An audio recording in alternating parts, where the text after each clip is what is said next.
तिघांचेच photo कायम असतात।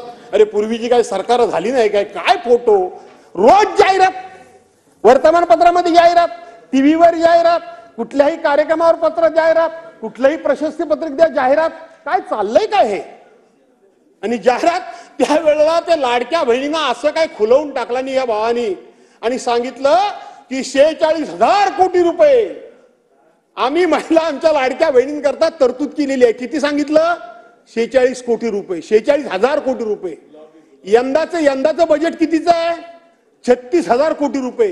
पहिल्या झटक्यात 10,000 कोटी रुपये कमी झाले, म्हणजे 10,000 कोटी मिळणाऱ्या बहिणी आता घरी जाणार हे स्पष्ट झालं। प्रत्यक्षपणे खर्च किती झाले? 33,232 कोटी रुपये। 46,000वरून 33,232 कोटी रुपये झालं। मतं घेतली 2100 कोटी रुपये, 2100 रुपये आम्ही पर महिलेला करू पर महिना। आता ह्या बजेटमध्ये त्याचा पत्ताच नाही, आता त्याचा पत्ताच नाही।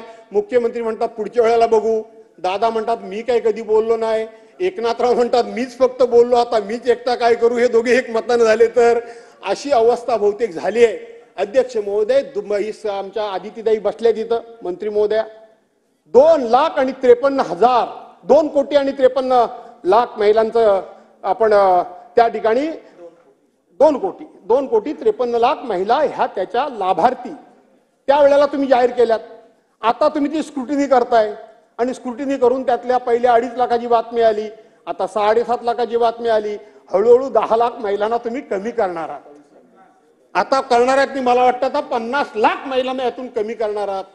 निवडणुकीकरता बहिणींना कशाला फसवलं? अधिगिडं जावं तिकडे दादा तुमचे फोटो, मला लाडका भाऊ म्हणा, मला लाडका भाऊ म्हणा, मला लाडका भाऊ म्हणा, आणि मग त्याच्या पुढे आदितीताईचे फोटो, ते जाऊ दे 3 भाऊ, मला लाडकी बहीण म्हणा, कारण माझं खातं आहे।